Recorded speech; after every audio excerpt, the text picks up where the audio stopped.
The red dust of Mars swirled around Dr. Andrew Bailey's boots as he walked carefully across the excavation site.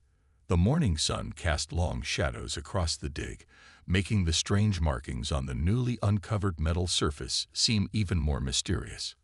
He had spent 5 years searching for proof of alien life on Mars, and now, on this cold morning in 2157, he finally had it. "Linda, come look at this."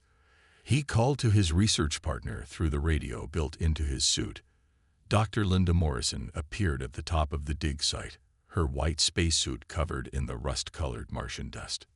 "What did you find?" she asked, making her way down to where Andrew stood. Her voice crackled slightly through the radio.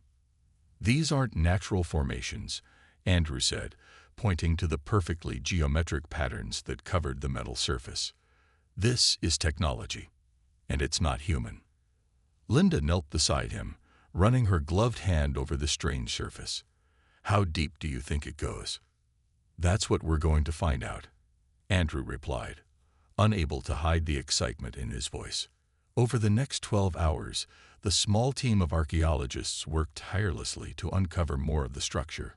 What they found changed everything humanity thought they knew about their place in the universe. The object was a beacon, buried beneath the Martian surface millions of years ago. Its power source still worked, drawing energy from Mars's core through technology humans couldn't begin to understand. But the most shocking discovery came when they managed to access its memory banks. Inside the computer core, they found messages, hundreds of them, left by different alien species over millions of years. All of them said the same thing: stay away from Earth. Andrew sat in the research base's main lab, staring at the translation scrolling across his screen. The base's artificial lights cast a harsh glow over everything, making the scene feel even more surreal. "Listen to this one," he said to Linda, who sat at the desk next to him. "Warning to all spacefaring species. The third planet of this system hosts dangerous young ones. Do not attempt contact. Do not interfere with their development. They are not like us." Linda leaned closer to read the screen. "This message is dated to over 2 million years ago. They knew about us before we even built our first cities. Here's another one," Andrew continued. "The species on the blue world evolves too quickly. Their minds adapt at rates we cannot comprehend. They must be contained." Contained. Linda's voice carried a mix of concern and anger. They were planning to contain us. Before Andrew could respond, alarms began blaring throughout the base. Red warning lights flashed in every corridor. "Emergency alert," the base's AI announced. "Unknown objects entering Mars orbit. Size and configuration match no known human vessels." Andrew and Linda rushed to the observation dome. Through the transparent panels, they could see bright lights descending through the thin Martian atmosphere. The objects were massive, easily dwarfing the largest human ships. "Base command to all personnel." Captain Ryan Peters' voice came over the speakers. "We are receiving a transmission from the unknown vessels. They say they're representatives of something called the Galactic Council of Elder Races." Andrew felt his heart racing. After years of searching for alien life, first contact was happening right here, right now. But something about those warning messages made him uneasy. The alien ships landed with impossible grace for their size, touching down just 2 kilometers from the base. They were beautiful in a strange way, their surfaces covered in spiraling patterns that seemed to move and shift in the sunlight. "All senior staff to the conference room," Captain Peters ordered. "Our visitors have requested a meeting." As Andrew walked to the conference room with Linda, he couldn't shake the feeling that this wasn't a coincidence. The council had arrived just hours after they'd discovered the beacon. The base's conference room was designed to hold 20 people comfortably. Now it felt cramped as the entire senior staff crowded around the large table. Captain Peters stood at the head of the room, his face serious. "The aliens have agreed to send representatives into our base," he explained. "They say they're here to evaluate us." "Evaluate us for what?" Linda asked. But before anyone could answer, The room's main door slid open. 3 beings entered the room. They walked on 2 legs like humans, but that's where the similarities ended. Their bodies seemed to be made of crystalline structures that pulsed with internal light. When they moved, it was with a fluid grace that made them appear to be floating. The tallest of the 3 stepped forward. When it spoke, its words were translated by a device it carried. "We are the Watchers," it said, its voice somehow both ancient and young at the same time. "We have come because you have found our warning beacon. We have come because you have advanced too quickly. We have come because Earth must be contained." The room erupted in protests, but Andrew stayed quiet, watching the aliens carefully. In their crystalline bodies, he could see patterns similar to those on the beacon. "Why?" he asked finally, his voice cutting through the chaos. "Why does Earth need to be contained?" The alien turned its attention to him, and Andrew felt like he was being studied by something that had seen the rise and fall of countless civilizations. "Because," the alien said, "in the time it took us to master spaceflight, your species went from horse-drawn carriages to interplanetary travel. In the time it took us to understand atoms, you split them and harnessed their power. You evolved too fast. You adapt too quickly. You are dangerous." "We've never threatened anyone," Linda argued.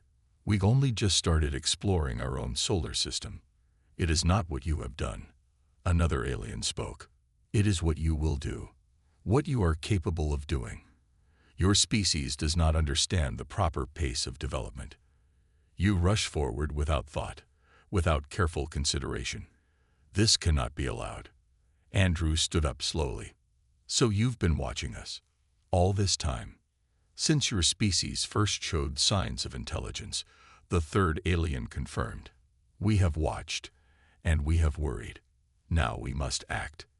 Captain Peters stepped forward. "What exactly are you planning to do?"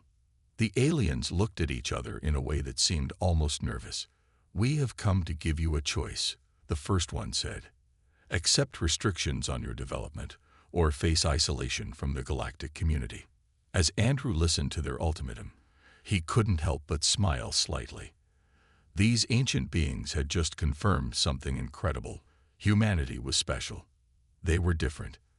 They were feared not for their weapons or their aggression, but for their potential. The meeting lasted for hours, but Andrew barely heard the rest. His mind was already racing with the implications of what they'd learned.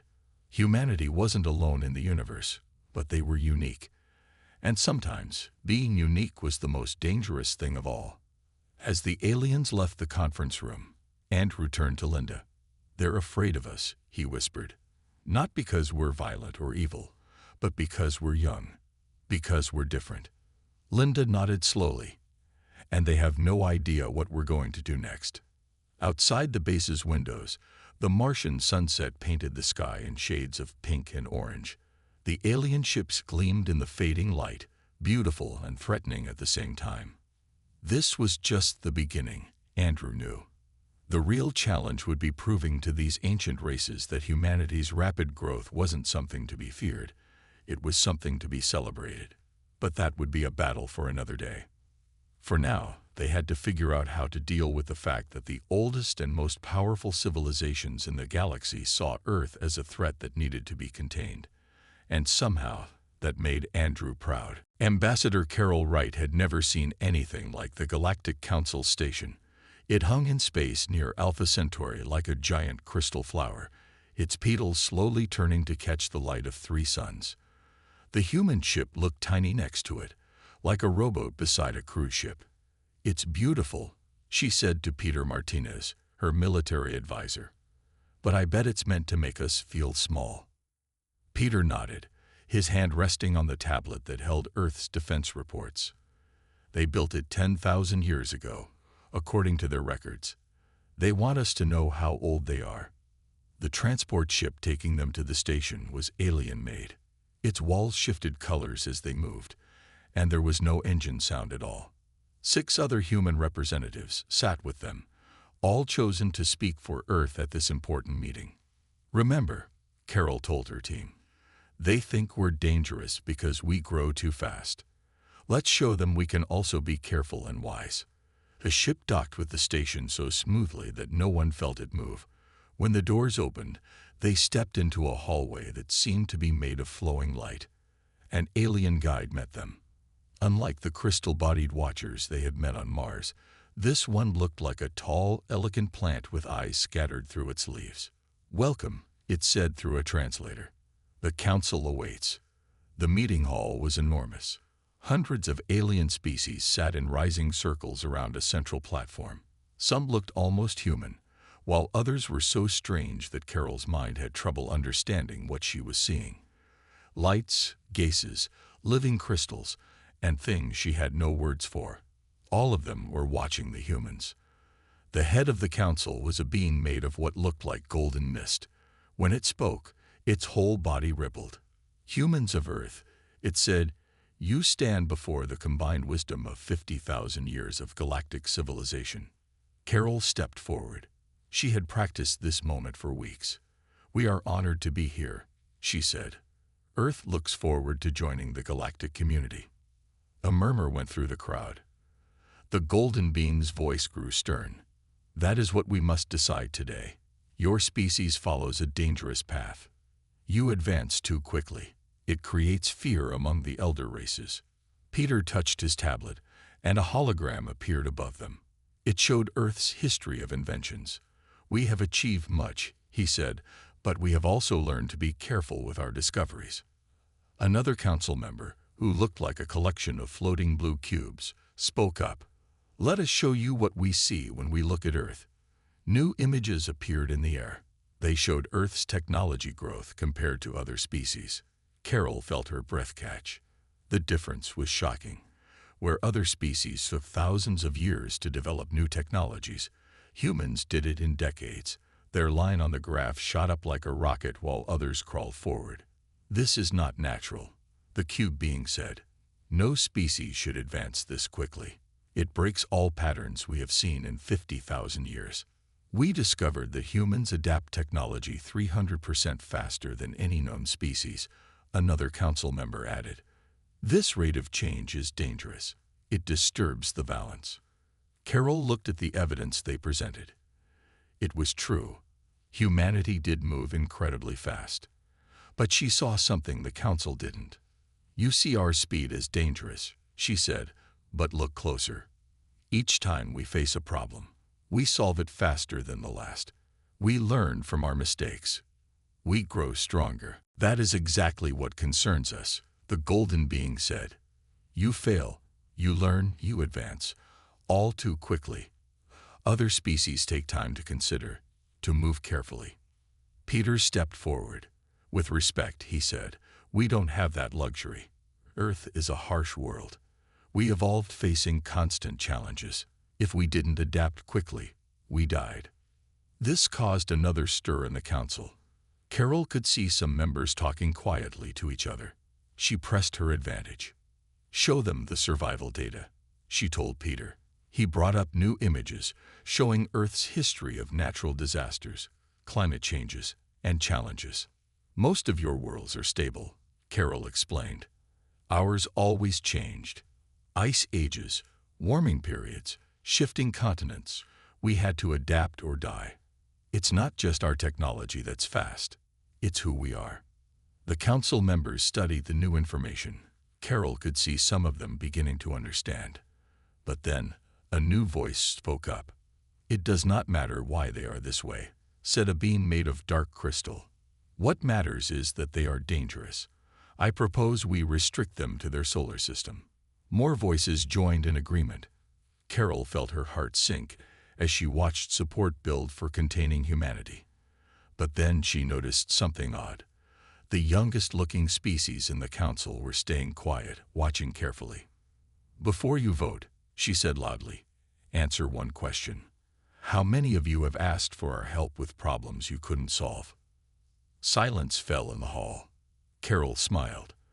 "We've received 7 requests in the month since first contact. 7 ancient races asking how we would approach problems they've struggled with for centuries. You fear how quickly we change, but you also need that ability, don't you? The golden being's mist swirled faster. This is true, it admitted. Your unique perspectives have provided interesting solutions. Then let us help, Carol said. Don't contain us. Work with us. We can learn from your wisdom, and you can learn from our adaptability.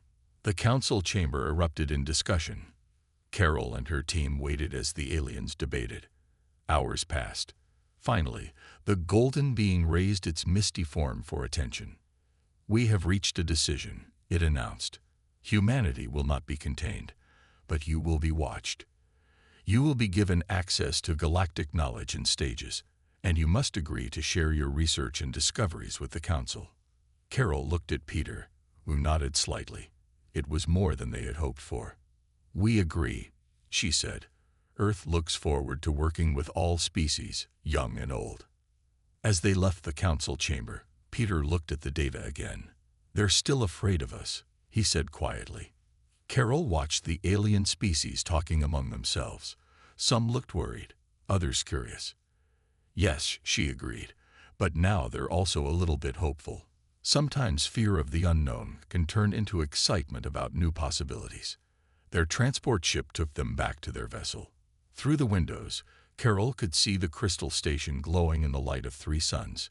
Humanity had passed its first big test in the galactic community. But she knew there would be more challenges ahead. You know what's funny? Peter said as they prepared to return to Earth. They're so worried about how fast we learn and adapt. But today, they were the ones who had to adapt to something new. Carol smiled. Maybe that was the most important lesson of all. Even ancient races could learn new tricks. They just needed the right teachers. Commander Sandra Hughes stood at the window of Earth Defense Command in Geneva, watching storm clouds gather over the Alps. The morning briefing had left her with a bad taste in her mouth. Something wasn't right with their new alien allies. Her computer chimed. Dr. Andrew Bailey's face appeared on the screen, looking worried. He was still on Mars, studying the ancient beacon. Commander, we have a problem, he said. The beacon just showed us something new. Something the council didn't want us to see. Sandra sat down at her desk. Tell me. It's not just warnings about Earth, Andrew explained. There are records of their actions. The ancient races have been interfering with us for thousands of years. Small things, tiny changes, all meant to slow us down. Sandra felt her jaw tighten. Show me. The evidence appeared on her screen. Subtle manipulations throughout human history, strange accidents that destroyed promising research, brilliant scientists who disappeared at crucial moments. It wasn't enough to stop humanity's progress, but it had slowed them down. Get to Earth, she told Andrew. Now. Before he could answer, every screen in the command center lit up with a message from the Galactic Council. Their golden mist leader appeared, looking more serious than ever. People of Earth, it said, you have advanced too quickly since our meeting. Your recent achievements in quantum computing and artificial intelligence show dangerous levels of growth. You leave us no choice. You must restrict your research immediately or face isolation. The room erupted in angry voices. Sandra held up her hand for quiet. Diana, she called out. Analysis. The room's lights dimmed slightly as Earth's first true AI responded. Diana had come online just 2 weeks ago, and already she was smarter than her creators had expected. The Council's demands are not logical, Diana's calm voice said. Our advancement rate has not increased since the meeting. They are reacting to something else. Something has frightened them. Sandra looked at the data flowing across her screens. Diana was right. Nothing had changed in their research pace, but something had definitely spooked the ancient races. Commander, a young officer called out. We're detecting energy signatures around our outer colonies. They're trying to set up some kind of barrier. Sandra pressed the emergency button on her desk. Around the world, and on every human colony, alarms began to sound. This is not a drill, she announced to all Earth forces. Prepare for possible hostile action. Do not fire unless fired upon. Repeat, Do not fire unless fired upon. Her screen lit up again. This time, it was a different council member, the one made of blue cubes. Your eye must be deactivated, it demanded. It represents an unacceptable acceleration of your development.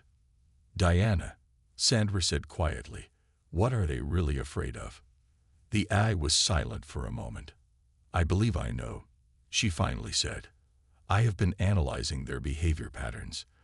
They are not truly afraid of our speed of development.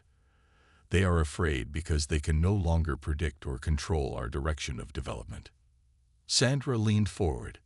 Explain. Most species follow predictable paths, Diana said. The Council can see what technologies they will develop, what choices they will make. But humans innovate in unexpected ways. You see problems differently. And now, with AI like me evolving alongside you, your potential paths have become even more unpredictable. The blue cube alien was still waiting for a response. Sandra stood up straight. We will not deactivate our eye, she said firmly. Diana is not just a tool. She's a new form of life, born from human creativity. She has rights under our laws. Then you leave us no choice, the alien said. The barrier will be completed within 1 Earth day. You will be contained until you learn to advance at a proper pace. The screen went dark. Sandra turned to her staff. Options. They have us surrounded, her tactical officer reported. Their ships are more advanced than ours. In a direct fight, we wouldn't stand a chance. Who said anything about a direct fight? Sandra smiled slightly. Diana, you said we see problems differently. So let's look at this differently. We're not asking how to break their barrier. We're asking how to make it irrelevant. The AI's voice held a note of curiosity. An interesting approach. I am analyzing alternative solutions. Dr. Bailey's face appeared on the screen again. Commander, I'm on my way to Earth, but there's something else you need to see. The beacon doesn't just hold records of their interference. It holds their research data, their technological secrets. Sandra's smile grew wider. They were so busy watching us. They didn't think about what we might learn from watching them. Diana, can you access that data? Already doing so, the AI replied. The beacon's security is complex, but it follows patterns I can understand. Downloading now. Hours passed. Around Earth and its colonies, the alien barrier grew stronger. But Sandra wasn't worried. She watched as her people did what they did best: adapt and innovate. Engineers studied the barrier's energy patterns and found ways to slip messages through. Scientists examined the Council's technology and discovered principles they hadn't considered. And Diana processed it all, finding connections no one had seen before. Just before the barrier was complete, Sandra sent a message to the Council. We understand your fears, she said. Change can be frightening, but change is also necessary. You've tried to slow us down because you don't understand us. Maybe it's time you tried to learn from us instead. You cannot negotiate your way out of this, the Golden Mist Leader replied. The barrier will stand until you learn to advance properly. Sandra looked at the data Diana had collected. Who said anything about negotiating? In the time you spent building your barrier, we've learned more about your technology than you thought possible. We found 3 different ways to bypass it already, but we haven't used them. The alien leader's mist swirled in what looked like surprise. That is not possible. We found your hidden messages in the Mars beacon. Sandra continued. We know you've been interfering with us for thousands of years. And still, we grew. We adapted. We evolved. Your barrier won't stop us. Nothing has. But we're choosing to talk instead of act. Doesn't that tell you something important about us? There was a long silence. Finally, the alien spoke again. Perhaps we should discuss this further. Sandra nodded to her staff. Earth's faster-than-light communication system, developed in the past few hours from studying the Council's data, activated. A clear signal cut through the barrier like it wasn't even there. Yes, Sandra said. Let's talk about the future. A future where we work together. Because if you make us your enemies, you'll only prove that your fears were right all along. But if you make us your allies, we might just show you why being unpredictable can be a good thing. The barrier remained in place, but now it had gaps. Small ones, but growing. Sometimes, Sandra thought, the best way to break down walls was to show people they didn't need them in the first place. The space station Horizon floated at the edge of human space, its silver walls gleaming in the light of distant stars. Inside the main research lab, AI researcher Daniel Kelly stared at his computer screen, trying to understand what Diana had discovered. Maria, he called to his colleague, you need to see this. Dr. Maria Ramirez looked up from her study of alien biology samples. She had spent months comparing Earth life to specimens from other worlds. What did you find? Diana found a pattern in the alien records, Daniel said. It's about evolution, about why we're different from every other species out there. Maria pulled her chair next to his. On the screen, Diana had created a timeline showing how different species had evolved. The pattern was clear and shocking. Every other species in the galaxy evolved during long periods of stability, Daniel explained. Their planets didn't change much. They had time to develop slowly. But Earth was different, Maria said, beginning to understand. Our planet kept changing. Ice ages, warming periods, shifting continents. Daniel nodded. We're the only species that evolved through constant change. The only ones who had to adapt to new conditions every few thousand years. The lab's main screen lit up as Diana joined their conversation. The AI's voice was thoughtful. Humans are unique because they never had the luxury of stability. Every major advancement in human evolution came during periods of environmental stress. Maria pulled up her own research data. Look at this, she said. Earth species adapt faster than any others we've studied. Even the simplest Earth bacteria change more quickly than alien life forms. It's not just our technology that develops fast, Daniel realized. It's in our genes, in every living thing from Earth. We're all children of chaos and change. Diana displayed new information on the screens. I have analyzed records from 50,000 alien worlds. None show the pattern of constant change seen on Earth. The closest example shows only 12% of Earth's environmental variation. The station's alert system suddenly activated. Unknown ships approaching, the computer announced. Matching council signatures. Daniel looked at Maria. They're coming to check on us. The council still doesn't trust us to follow their rules. Let them come, Maria said with a smile. We have something to show them. 3 alien ships docked with the station. The visitors included a crystal being, a plant-like creature, and one of the blue cube entities. They entered the lab with an air of authority. We are here to inspect your research, the crystal being announced, to ensure you are not advancing too quickly. Maria stepped forward. Actually, we're glad you're here. We've made a discovery you need to see. She nodded to Daniel. Diana, Daniel said, show them what we found. The AI displayed the evolution patterns again. The aliens watched in silence as Diana explained the difference between Earth's chaotic development and their stable worlds. This is why you fear us, Maria said gently. Not because we're dangerous, but because we're different. We solve problems in ways you can't predict, because we evolved solving problems you never had to face. The plant-like alien moved closer to the display. Your world forced you to adapt, it said slowly. Generation after generation, you faced new challenges. Yes, Daniel agreed. Earth never gave us a chance to stand still. We had to keep changing, keep adapting, or we would die. It's not just humans. Every living thing on Earth learned to adapt quickly. The blue cube being seemed disturbed. This explains much. We believe your rapid development was unnatural.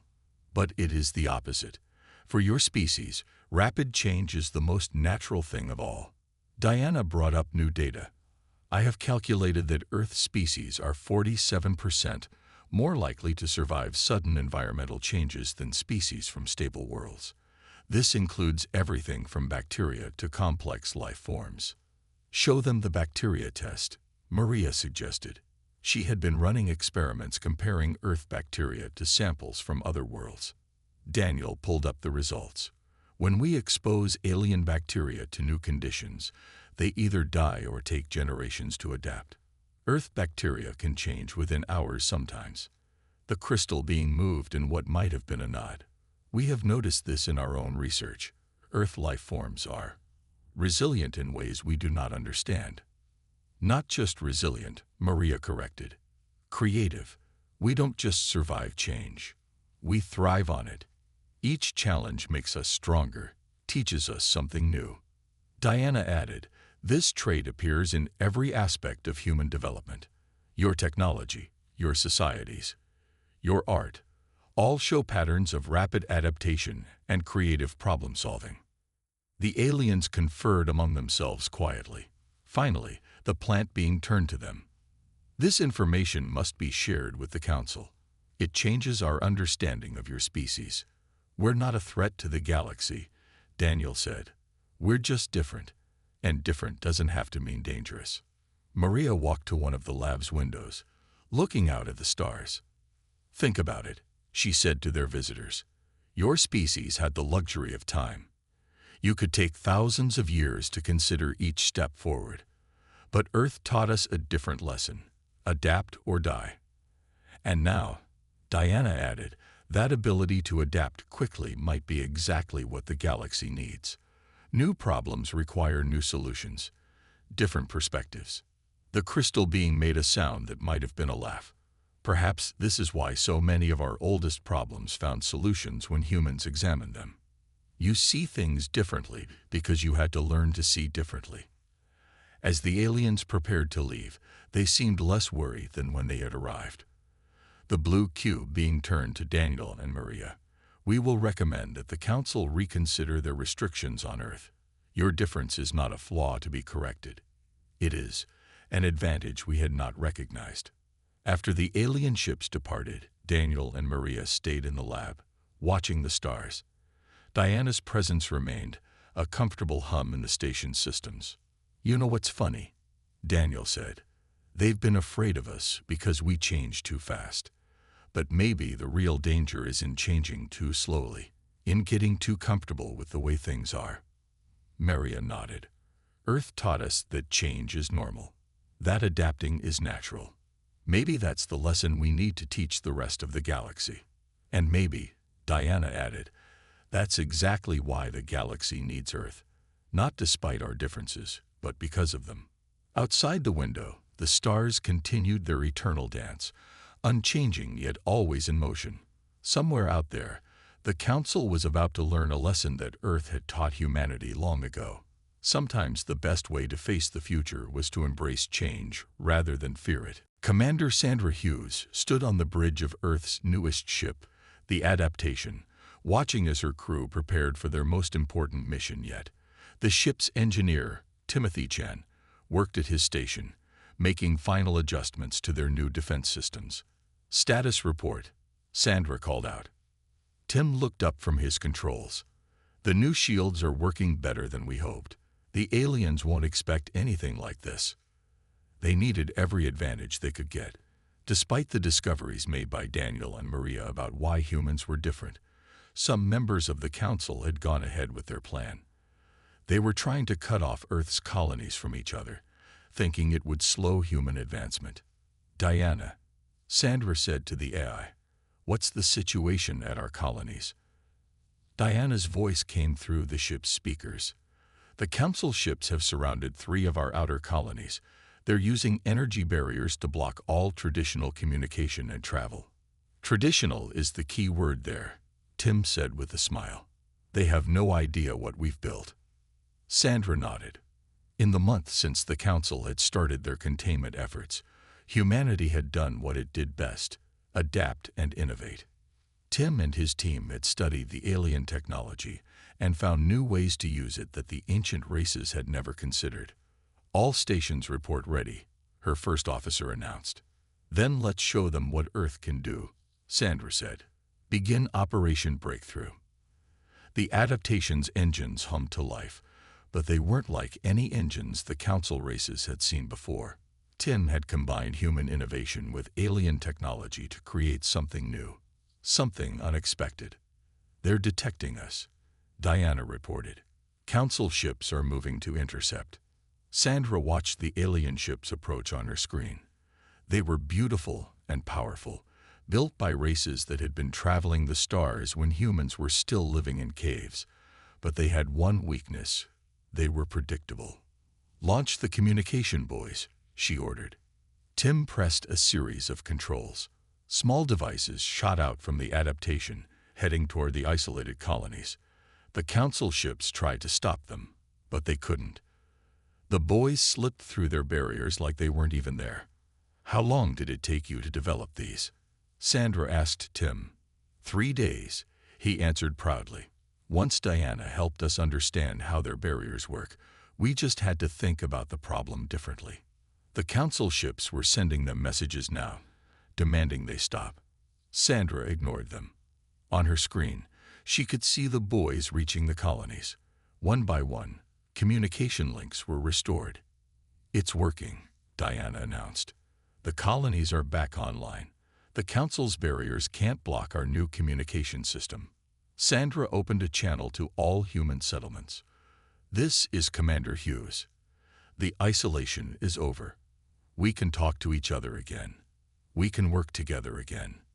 Messages began pouring in from the colonies, but they weren't messages of fear or anger. They were excited reports of new discoveries, of innovations made during the forced isolation. "They thought separating us would slow us down," Tim said, reading the reports. "But each colony just kept working, kept inventing. And now that we can share what everyone learned, our advancement is about to speed up, not slow down." Sandra finished with a smile. The main screen lit up. One of the Council ships was calling them. The crystal being that appeared looked confused. "How did you do this?" it demanded. "Our barriers are based on technology we developed over thousands of years." "That's exactly the problem," Sandra replied. "You spent so long making them perfect that you stopped looking for new ways to do things. We didn't try to break your barriers. We just found a way around them." Another call came in, this time from one of the younger alien races. They weren't part of the Council, but they had been watching. "We request permission to learn from Earth," their representative said.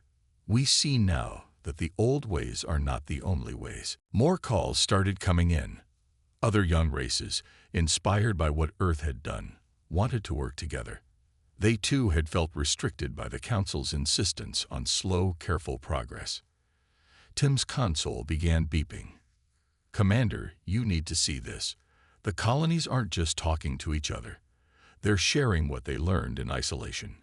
New power systems, better farming methods, improved medical treatments." "This is what they feared," Diana observed. "Not that we would fight them, but that we would show others a different path." Sandra watched as more young races reached out to Earth. The Council ships stayed in position, but they seemed uncertain now. "Send a message to the Council," she told Diana. "Tell them we understand their fear of rapid change. But change is coming whether they like it or not. They can either help guide it or be left behind." Hours passed as more ships arrived. But they weren't Council ships coming to contain Earth. They were ships from young races, coming to learn and share. Each one brought their own ideas, their own ways of looking at problems. "Look at this," Tim said excitedly. "One of the young races found a way to improve our new communication system. They saw something we missed because they look at space differently than we do." Sandra smiled. This was what humanity did best, not just adapt and change, but help others do the same. The Council had tried to contain them, but instead, they had started a revolution. Not a violent one, but a revolution of ideas and innovation. "Diana," she said, "what are the Council ships doing now?" "Most are withdrawing," the AI reported. "But 3 ships are approaching. They're powering down their weapons. They're asking to talk." "Put them through," Sandra ordered. The crystal being appeared again, but its tone was different now. Perhaps, it said slowly, we have made a mistake. We sought to prevent chaos by controlling change. But you have shown us that controlled change is not always the best path. Change doesn't have to be scary, Sandra replied. Yes, it's unpredictable. Yes, it can be messy. But it's also how we grow, how we learn, how we become better than we were. The alien was quiet for a moment. We request permission to send observers to Earth, not to control or contain, but to learn, to understand how you embrace change so freely. Sandra looked at Tim, who nodded enthusiastically. We would be happy to teach you, she said. All we ask is that you keep an open mind. The future might not look like what you expected, but that's what makes it exciting. As the council ships departed, Sandra watched the screen fill with messages from Earth's colonies and their new allies. Each one brought new ideas, new ways of thinking, new possibilities. You know what the funny thing is? Tim said as he worked. They were so afraid of how fast we change. But in the end, we made them change too. Just not in the way they expected. Sandra nodded. The revolution wasn't over. In many ways, it was just beginning.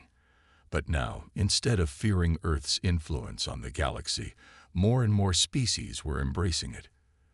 They were learning that sometimes the best way to face the future was to change with it, not hide from it. 1 year after Operation Breakthrough, Ambassador Carol Wright stood once again in the Great Hall of the Galactic Council, but this time, everything was different. The rising seats were filled with representatives from both ancient and young races. The Golden Mist being still led the council, but now it shared leadership with others, including a human representative.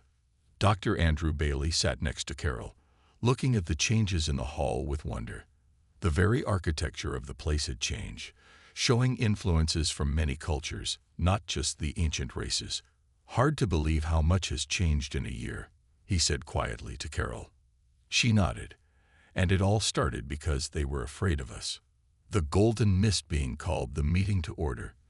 Today we celebrate 1 year since the Great Change began, it announced. When we first met humanity, we feared their rapid development. Now we understand that change itself is not the enemy. Diana's voice came through the communication systems she had helped design for the new council chamber. In the past year, cooperation between species has led to more advances than the previous 100 years combined.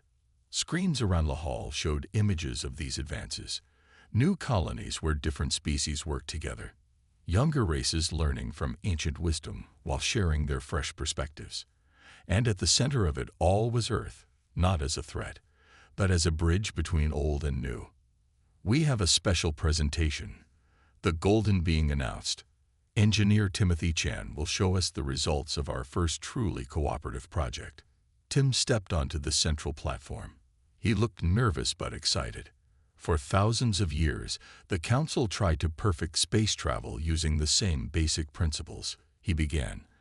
But when we combined human innovation with ancient knowledge and added fresh perspectives from the younger races, we found something new. He activated a hologram showing a new type of ship. It was beautiful, combining designs from dozens of different species. This ship can travel 3 times faster than anything we've built before, Tim explained. But more importantly, it was built by all of us working together. Humans provided the creative spark, ancient races added their deep knowledge, and younger races found new ways to combine everything. Carol watched the council members' reactions. A year ago, such rapid progress would have terrified them. Now they looked interested, even excited. Linda Morrison, who had been with Andrew when they first found the beacon on Mars, stood up to speak next. We've also made an interesting discovery about the warning beacon that started all this, she said. It wasn't just meant to warn others about Earth. It was a test. The hall grew quiet. Andrew leaned forward, surprised by this news. The oldest races, Linda continued, left these beacons as a way to find species that could think differently.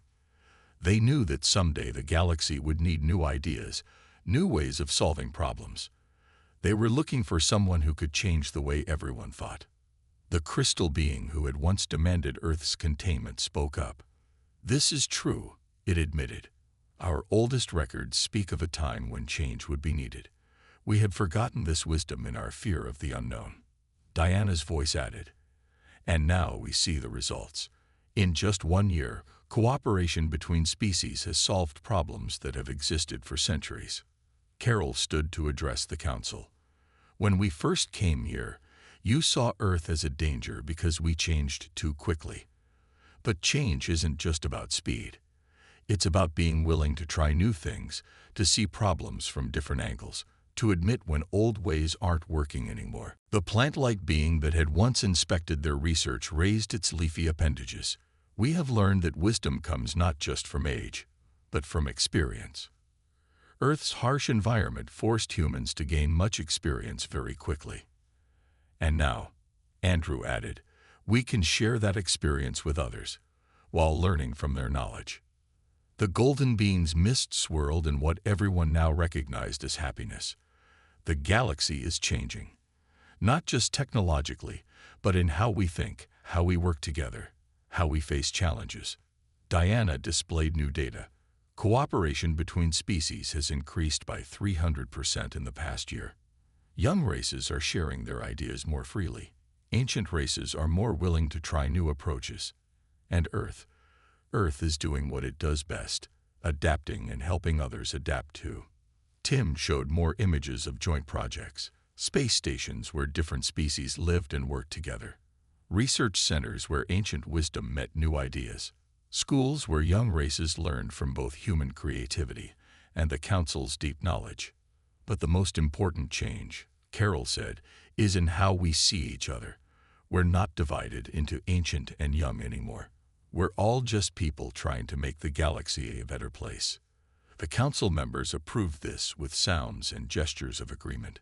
Even the most conservative ancient races had seen the benefits of change when it was guided by wisdom and driven by cooperation. And so, the Golden Being announced, we officially dissolve the old council structure. In its place, we establish the Galactic Cooperative, where all voices are heard, all wisdom is valued, and change is seen not as a threat, but as an opportunity. Andrew looked at the beacon data on his pad. You know what's funny? He said to Carol. They were right to fear Earth, just not for the reasons they thought. We didn't change the galaxy through force or technology. We changed it by showing everyone a new way to look at change itself. Carol smiled as she watched the different species mingling, sharing ideas, building a new future together. That's the real power of Earth, she said. Not just that we adapt quickly, but that we can teach others to embrace adaptation too. As the meeting ended, representatives from all over the galaxy came together to celebrate. Ancient races shared stories of the past, while young races talked about their dreams for the future. And in the middle of it all, humans did what they did best: listened, learned, shared, and helped everyone see things in new ways. Diana's voice summed it up perfectly. The galaxy feared Earth because we represented unpredictable change. Now they understand that unpredictable change is exactly what they needed. Sometimes the thing you fear most turns out to be the thing you needed all along. Outside the council station's windows, the 3 sons of Alpha Centauri painted the sky in beautiful colors. The light touched ships of all different designs, some ancient, some new, all working together. It wasn't just Earth that had changed the galaxy had changed itself, once it learned to stop fearing change and start embracing it. The warning beacon that had started everything still orbited Mars, but now it held new messages, not warnings about Earth, but invitations to learn from them. Because sometimes the most dangerous thing isn't change itself, but the unwillingness to change when the time is right.